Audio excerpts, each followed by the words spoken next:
Je vous souhaite la bienvenue aujourd'hui à cette émission « Les actualités prophétiques ».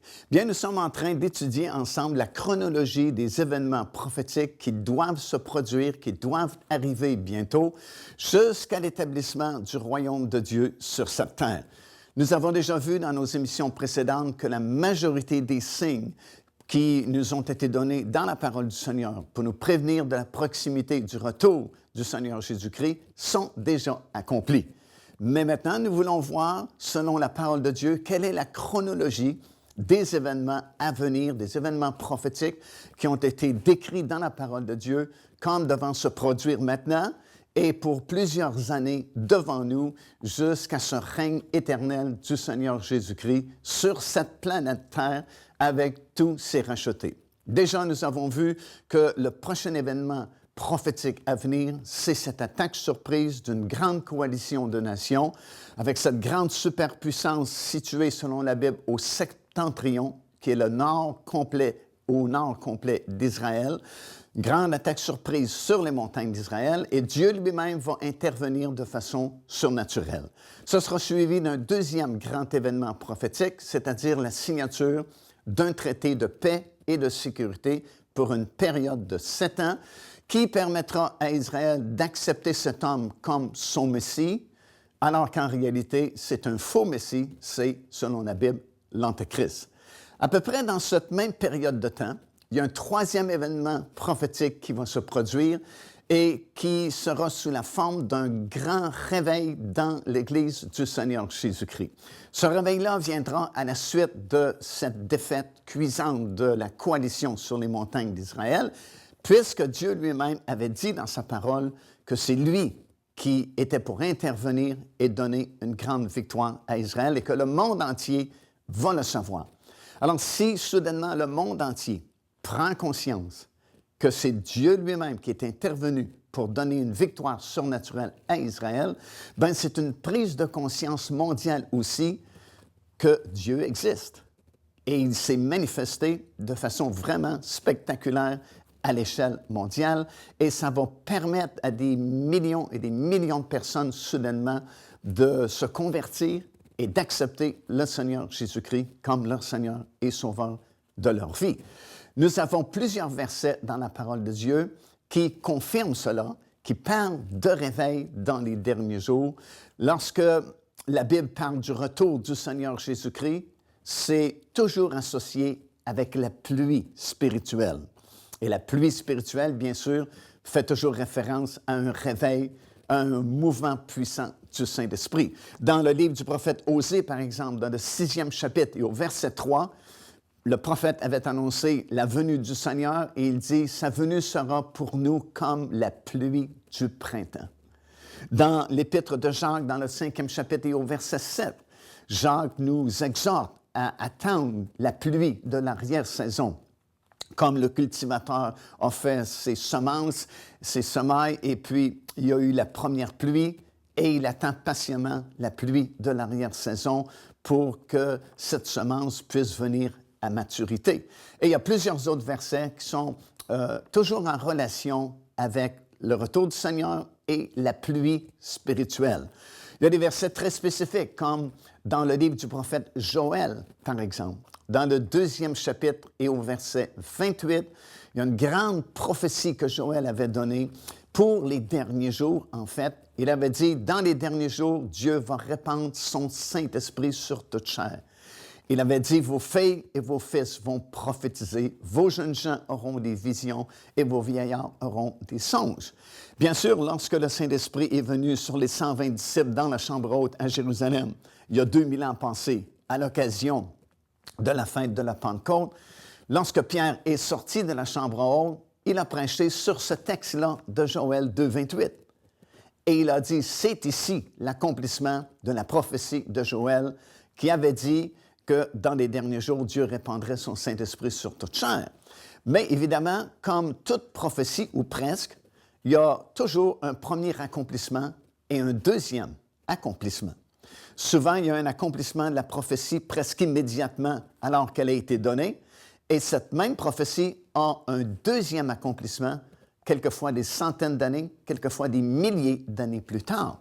Et c'est le cas ici de la prophétie de Joël, chapitre 2, verset 28. Il y a 2000 ans, dans la chambre haute à Jérusalem, c'est la première partie de cette prophétie qui a été accomplie. Et il y a une deuxième partie à venir, qui est la pluie de l'arrière-saison, qui doit s'accomplir à la fin, au temps de la moisson. Et c'est là où l'Église est rendue à la fin, au temps de la moisson. Parce qu'il y a certains détails dans la prophétie de Joël 2, 28 qui n'ont pas été accomplis il y a 2000 ans, lorsque le Saint-Esprit est descendu sur les 120 disciples réunis dans la chambre haute à Jérusalem. Alors, nous savons qu'il doit y avoir au moins une deuxième phase et certainement une troisième et dernière phase, alors que le royaume de Dieu sera établi sur cette terre à l'occasion de l'ouverture du règne de 1000 ans, qu'on va parler un peu plus tard au cours de ces émissions. Il y aura une troisième et dernière phase d'accomplissement de cette prophétie, alors que tous seront remplis du Saint-Esprit. Procurez-vous cet enseignement disponible dès maintenant sur notre site web au www.paindevie.org. En visitant notre boutique web, vous pourrez commander ou même télécharger les enseignements. Vous trouverez aussi plusieurs autres produits contenant des centaines de sujets pour votre édification. Tout de suite après cet événement qui va se produire, il y a un troisième événement prophétique qui va suivre de façon chronologique. Bien sûr, c'est l'enlèvement des croyants, du moins tous ceux qui se seront préparés pour ce temps précis. Évidemment, dans la parole du Seigneur, nous lisons surtout ce texte dans 1 Thessaloniciens, le chapitre 4, des versets 15 jusqu'au verset 18, alors que Paul va écrire à l'Église de Thessalonique.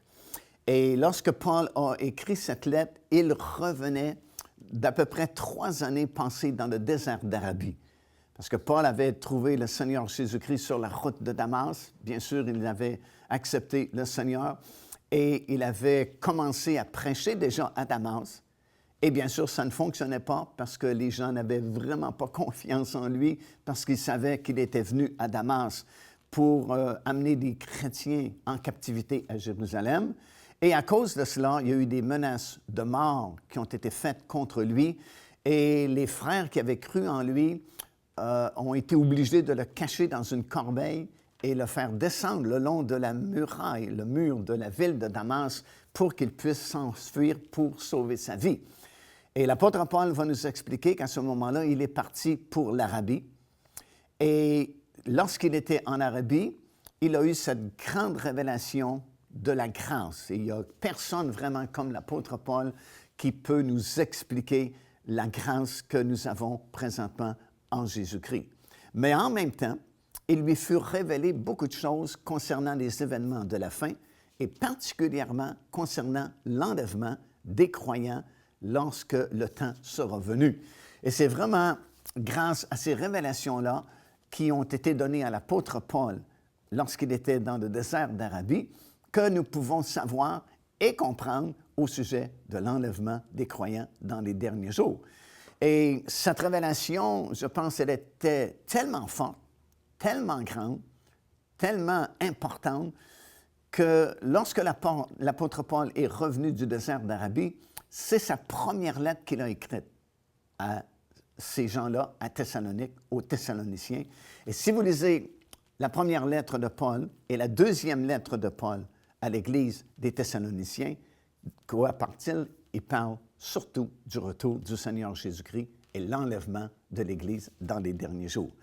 Alors, évidemment, ce texte, c'est considéré le texte classique qui parle de l'enlèvement des croyants dans les derniers jours, alors que Paul va expliquer aux Thessaloniciens et nous explique à nous tous en même temps qu'au moment précis choisi par Dieu, à un signal donné, à la voix de l'archange et au son de la trompette de Dieu, ceux qui sont morts déjà en Jésus-Christ vont ressusciter. Et il va dire plus tard que nous, les vivants, qui seront restés pour l'avènement du Seigneur, nous serons tous changés dans un instant, dans un clin d'œil, et nous allons monter dans les airs à la rencontre du Seigneur. Et ainsi, dit-il, nous serons toujours avec le Seigneur. Comme nous avons déjà expliqué, le retour du Seigneur Jésus-Christ se fera en 2 phases. La première phase, il ne vient que dans les airs, chercher ceux qui se seront préparés, et c'est nous qui allons monter à sa rencontre dans les airs, et nous allons au ciel avec lui. Et à peu près 7 années plus tard, pendant ces 7 années de tribulation, Dieu va juger le monde et va juger Israël aussi parce qu'il avait rejeté son roi. À la fin de cette période de tribulation, cette fois-là, il va revenir sur la terre. C'est écrit dans Zacharie chapitre 14 et au verset 4. Et lorsqu'il reviendra sur la terre à ce moment-là, le prophète dit « Ses pieds toucheront le sommet de la montagne des Oliviers, qui est en face de la ville de Jérusalem, et la montagne se fendra en deux, et une grande vallée sera formée. » C'est intéressant de savoir qu'à la base de la montagne des Oliviers, il y a une grande fissure, et les hommes de science nous disent aujourd'hui que tôt ou tard, cette montagne se fendra en deux parce qu'il y a un défaut justement à la base de la montagne. Donc, nous savons que la parole de Dieu est vraie, ce sont des prophéties réelles, et c'est la deuxième phase du retour du Seigneur Jésus-Christ lorsque son pied touchera cette montagne des Oliviers. Alors, c'est un événement prophétique à venir qui se produira instantanément. Ça se fera dans un instant, dans un clin d'œil. Ce ne sera pas progressif, l'enlèvement des croyants, mais ça se fait d'un seul moment, dans un instant. Le mot « instant » dans la Bible, dans le grec, c'est « atomos », dont nous avons le mot « atome », qui est la plus petite partie, comme nous savons. Alors, ça se fait très rapidement. D'ailleurs, le mot grec utilisé pour le mot « enlèvement » ou « enlever » dans les airs à la rencontre du Seigneur est le mot « harpazo ». Et le mot « harpazo » veut dire « saisir énergiquement ». Alors, c'est comme une maman, si vous voulez, qui va traverser la rue avec son enfant, et son enfant va être frappé par une voiture qui arrive. Elle ne réfléchira pas pendant 10 minutes pour savoir quoi faire, mais elle va prendre son enfant de façon vigoureuse et va le retirer pour que l'enfant ne soit pas frappé par le véhicule. Alors, c'est la même définition, c'est dans le même sens. Harpazo veut dire saisir énergiquement, vigoureusement, et c'est comme ça que l'enlèvement des croyants se produira. Parce qu'évidemment, nous en allons dans les airs, à la rencontre du Seigneur. Et la parole de Dieu nous dit que présentement, dans les airs, c'est rempli de forces démoniaques. C'est là où sont les démons, c'est là où sont les forces sataniques, telles que ça nous est expliqué dans Éphésiens chapitre 6, par exemple, à compter du premier verset.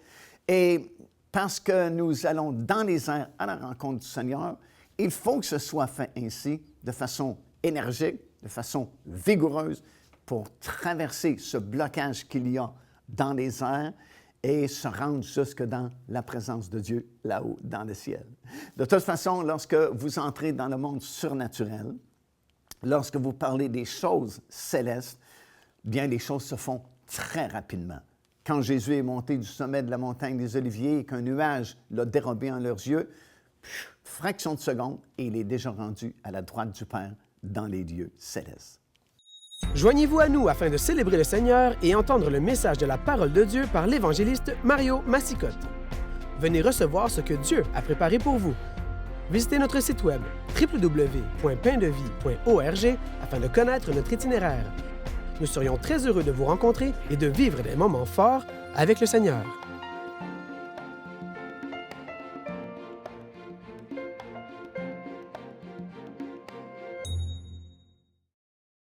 Alors, nous savons que cet enlèvement des croyants doit se produire bientôt parce qu'évidemment, tous les autres signes sont accomplis et ça fait partie de notre liste d'événements qui vont se produire de façon chronologique après cette attaque surprise sur les montagnes d'Israël, la signature de ce traité pour une période de 7 ans, ce grand mouvement de réveil qui va toucher des millions et des millions de personnes partout sur cette terre et qui va permettre à des gens de connaître vraiment la puissance de Dieu, bien, dans ces temps-là, dans ces moments-là, le signal sera donné à la voix d'un archange et au son de la trompette de Dieu. Cet enlèvement aura lieu tel que Paul nous l'a révélé dans sa première épître aux Thessaloniciens, alors qu'il nous dit qu'à ce moment-là, tous ceux qui sont morts dans le Seigneur Jésus-Christ et qui font partie de ce rang-là de la résurrection vont revenir à la vie, et que nous, qui serons vivants aussi à ce moment-là et qui se seront préparés, seront changés dans un instant, dans un clin d'œil, et nous allons monter dans les airs à la rencontre du Seigneur. Personne ne sait exactement le jour ni l'heure de cet enlèvement-là. Et Jésus lui-même nous l'a bien dit que personne ne peut savoir ni le jour ni l'heure. Mais d'un autre côté, nous pouvons certainement savoir l'époque, la saison ou la génération durant laquelle cet événement aura lieu. Parce que, vous savez, Dieu est un Dieu d'ordre et il n'agit pas de façon impulsive. Soudainement, il décide d'enlever les croyants, mais il va suivre son programme, il va suivre son calendrier qu'il a établi depuis très longtemps. D'ailleurs, pour tous les événements majeurs bibliques, bien, il y a toujours eu un temps marqué. Par exemple, la naissance du Seigneur Jésus-Christ ne pouvait se produire à n'importe quel moment, puisqu'il y avait un temps marqué où Jésus devait naître. La Bible l'a dit carrément, c'est dans Galates chapitre 4 et au verset 4 que Jésus est né au temps marqué. La même chose pour sa mort sur la croix de Golgotha. Il ne pouvait pas mourir ni la veille, ni le lendemain, mais encore une fois, ça dit au temps marqué, Christ est mort pour nos péchés. Il fallait que ce soit l'accomplissement du calendrier de Dieu qui avait été donné à Israël autrefois. Et vous l'avez dans votre Bible, dans le livre du Lévitique, au 23e chapitre. Vous avez le calendrier de Dieu que le Seigneur avait donné à Israël. Au tout début, c'était pour l'agriculture, parce qu'Israël sortait d'Égypte. Et en Égypte, ce n'étaient pas des agriculteurs, mais c'était des faiseurs de briques. Ils travaillaient la brique. Mais lorsqu'ils vont venir prendre possession du pays de Canaan, Dieu sait très bien qu'ils vont cultiver la terre et il va donner à Israël un calendrier annuel formé de 7 grandes fêtes, ou 3 grandes fêtes qui se subdivisent pour former 7 fêtes. La fête de la Pâque, la fête de la Pentecôte et la fête des Tabernacles, qui se subdivisent pour former 7 fêtes en tout. Bien, ça représente le calendrier de Dieu. Et les événements majeurs sont toujours en fonction de ce calendrier-là de Dieu. Par exemple, concernant la mort du Seigneur Jésus-Christ sur la croix de Golgotha, bien sûr, il était l'accomplissement de tous les symboles et les figures de l'Ancien Testament, de tous ces agneaux qui ont été immolés sur l'autel des sacrifices dans le temple autrefois. Bien, tous ces agneaux-là, c'était une figure, c'était un symbole de lui, le Seigneur Jésus-Christ, qui serait l'agneau parfait de Dieu, qui un jour serait sacrifié lui aussi sur la croix de Golgotha et mettrait un terme à tous ces sacrifices-là, parce que son sacrifice étant parfait, bien, on n'a plus besoin d'autres sacrifices parce que le salut a été pleinement accompli par le Seigneur Jésus-Christ. Et la fête de la Pâque, la journée où on offrait ces agneaux en sacrifice, était toujours célébrée, selon le calendrier de Dieu, le 14 du mois de Nissan, qui correspond à notre printemps, le mois de mars ou le mois d'avril, mais c'était toujours la même date, le 14 de toujours le même mois, le mois de Nissan. Alors, parce que Jésus-Christ était l'agneau parfait de Dieu, qui mettait un terme à tous ces symboles et à toutes ces figures de l'Ancien Testament, bien, il fallait qu'il meure exactement le 14 du mois de Nissan pour accomplir le calendrier de Dieu. Et c'est ce qui est arrivé, évidemment. Alors, ce sera la même chose pour l'enlèvement des croyants. Elle se produira, cet enlèvement-là, exactement selon la date que Dieu a choisie, ni avant, ni après, mais respectant son calendrier. Si vous remarquez dans ce calendrier-là, il y a 7 fêtes annuelles. Les 3 premières concernent la première venue du Seigneur Jésus-Christ. Les 3 dernières concernent la deuxième venue du Seigneur Jésus-Christ. Et la fête qui sépare les 2 groupes de ces fêtes-là, c'est la fête de la Pentecôte, qui est l'histoire terrestre de l'Église du Seigneur Jésus-Christ. Alors, les 4 premières fêtes ont déjà été accomplies par le Seigneur. Les 3 dernières seront accomplies par l'enlèvement des croyants, par son retour sur la terre lorsque son pied touchera la montagne des Oliviers. Et la dernière fête qui fermera le calendrier de Dieu sera célébrée à l'occasion de l'ouverture du règne de 1000 ans, de l'établissement du royaume de Dieu sur cette terre, parce que ce sera la fête des Tabernacles, qui était la dernière fête de l'année, et elle sera accomplie à ce moment-là par le Seigneur Jésus-Christ. Devenez partenaire avec ce ministère par votre soutien financier et aidez-nous à planter le flambeau de l'Évangile à travers le monde entier. Vous recevrez un enseignement audio à tous les mois de la part de l'évangéliste Mario Massicotte, ainsi que notre bulletin de nouvelles prophétiques incluant des enseignements bibliques, des nouvelles du ministère et des commentaires sur les actualités prophétiques, telles que vues pendant cette émission.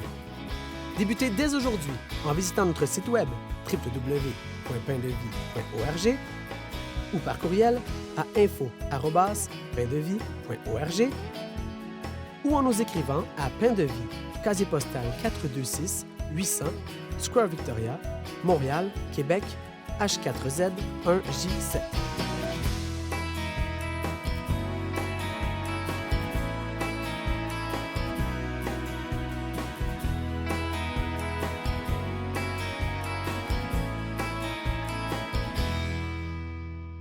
Alors, c'est évident que cet événement est pour très bientôt, puisque tous les autres signes sont accomplis.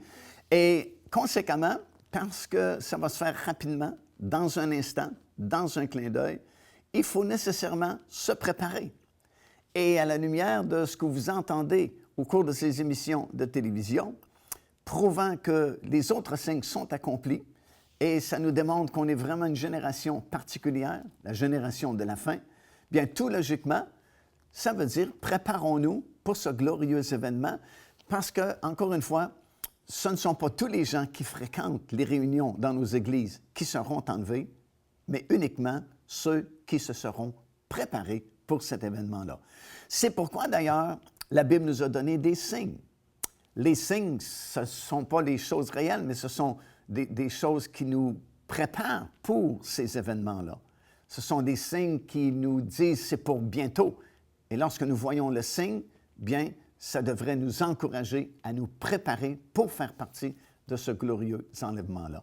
D'ailleurs, dans le livre de l'Apocalypse, dans le chapitre 19, et versets 7 et verset 8, il est écrit ceci. « Réjouissons-nous et soyons dans l'allégresse et donnons-lui gloire parce que les noces de l'agneau sont venues et son épouse s'est préparer. » Ça veut dire qu'il doit y avoir une préparation. Parce que nous nous en allons à un mariage qui sera suivi du repas des noces de l'agneau. Et comme on sait très bien, il y a toujours un parallèle entre le monde naturel et le monde surnaturel. Et si nous parlons de mariage dans le monde naturel, bien nécessairement, il y a une préparation pour ce mariage-là. Lorsque la cérémonie va se faire à l'Église, lorsque la cérémonie du mariage aura lieu, bien, vous pouvez être certain qu'il y a eu des semaines et des mois de préparation avant cette journée-là, parce que c'est un événement majeur. Alors, à plus forte raison, dans le domaine surnaturel, il faut qu'il y ait une préparation du côté de l'épouse. Et c'est pourquoi, dans sa bonté, le Seigneur nous a laissé des signes afin de nous prévenir que le temps est proche et que c'est le temps pour nous vraiment de faire attention, de nous redresser, comme il a dit dans Luc chapitre 21. Il avait bien dit, quand vous verrez ces choses commencer à arriver, redressez-vous et levez votre tête parce que votre délivrance approche. Redressez-vous veut dire, mets de l'ordre dans ta vie. Prépare-toi, puisque tu vois les signes, tu sais que c'est pour bientôt, alors logiquement, tu dois te préparer pour cet événement-là. Il y en a plusieurs exemples de préparation qui nous sont donnés. Un par excellence, bien sûr, c'est celui de la reine Esther. Vous avez dans le livre, justement, d'Esther, dans le 2e chapitre, à compter du verset 12, comment Esther s'est préparée pour devenir l'épouse du roi de Perse à l'époque. Et nous lisons dans le verset 12 de ce 2e chapitre du livre d'Esther qu'elle a passé 6 mois à être baignée dans l'huile de myrrhe et 6 mois dans les aromates et les parfums en usage parmi les femmes à cette époque-là. Dans le psaume 45, qui est un psaume vraiment très intéressant en relation avec le mariage de l'agneau et sa glorieuse épouse un jour, parce que vous avez la description de la robe de mariée de l'épouse à ce moment-là. Elle est présentée au roi vêtue de ses habits brodés d'or, donc il y a de la broderie et il y a de l'or sur la robe de mariée de l'épouse du Seigneur Jésus-Christ. Et ça aussi, c'est vraiment très intéressant de faire une recherche, de faire une étude dans la parole de Dieu sur les habits que nous allons porter. Parce que dans le monde à venir, lorsque le royaume de Dieu sera établi de façon physique et littérale sur cette terre bientôt, nous aurons des gloires différentes, nous aurons des autorités différentes et nous ne serons même pas tous habillés de la même façon. Il y a différents groupes qui composent la résurrection des justes. Certains groupes, les gens sont habillés d'une simple robe blanche, mais l'épouse de Christ est vêtue de vêtements somptueux avec de l'or et de la broderie sur sa robe. Alors, ça veut dire qu'il y a un temps de préparation et le temps, bien sûr, de préparation, c'est maintenant, puisque nous voyons tous ces signes s'accomplir autour de nous. Comment est-ce que nous pouvons nous préparer? Premièrement, en nous entretenant des choses de Dieu. Paul dit dans l'Épître aux Éphésiens de nous entretenir par des chants, par des cantiques, par la parole de Dieu. Parce que si on ne s'entretient pas dans les choses de Dieu, bien, très rapidement, les choses du monde vont entrer en nous. Depuis la chute de nos premiers parents, vous savez, toute chose doit être entretenue. Si vous n'entretenez pas votre maison, elle va se briser. Vous n'entretenez pas votre véhicule, il va se détériorer.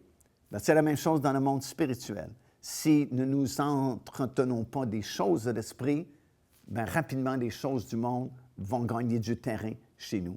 Alors, la première chose à faire pour bien se préparer, c'est de se garder toujours dans la parole du Seigneur, de s'entretenir avec les choses de Dieu, avec les cantiques spirituels, avec la louange, avec la parole de Dieu, et ainsi nous serons prêts lorsque cette trompette sonnera.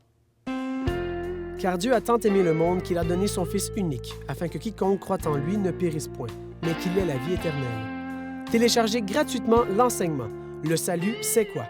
en visitant notre site web www.paindevie.org et recevez la grâce merveilleuse que Dieu vous offre. Alors, nous n'avons pas d'excuse vraiment si nous manquons l'enlèvement des croyants parce que nous sommes prévenus, nous sommes avertis dans la parole du Seigneur des saisons ou l'époque ou la génération durant laquelle cet événement glorieux se produira.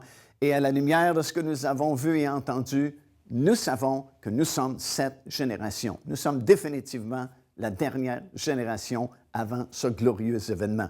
Vous savez, il y a un texte qui se trouve dans Psaume 102 et dans les versets 16, 17, 18, 19. C'est écrit ceci: « Lorsque le Seigneur va rebâtir Jérusalem, il se montrera dans sa gloire et il va créer à ce moment-là une génération qui va être capable de le louer librement. » Bien, le Seigneur a rebâti Jérusalem, comme on a déjà entendu, au mois de juin 1967, puisque Jérusalem est redevenue sous la juridiction juive. Et il y a une génération qui est mentionnée dans le psaume 102, qui va louer le Seigneur, et c'est notre génération.